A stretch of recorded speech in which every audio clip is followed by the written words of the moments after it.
Leprechaun 1776 says, in my opinion, trauma is the only awakening, and then learning to be comfortable with being uncomfortable.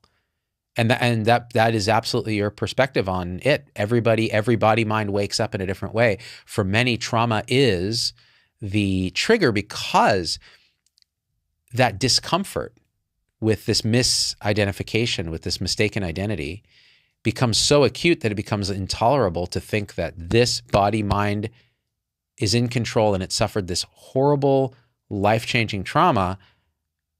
And now what? It's unbearable from the standpoint of this defective apparatus, which doesn't even exist as you think.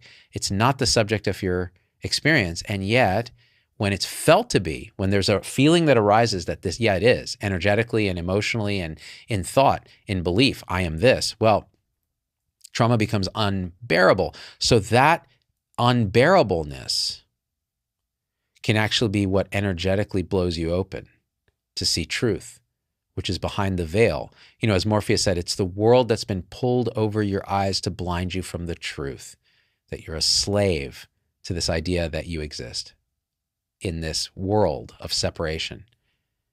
And then what happens is you see it all arising and you can just be it as what you are, which is infinite awareness.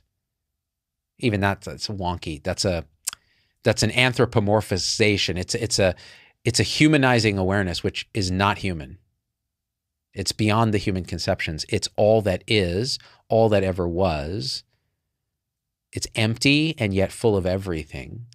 And you can see the paradoxes everywhere. So in human language, you can't talk about it. You can't even go there in thought.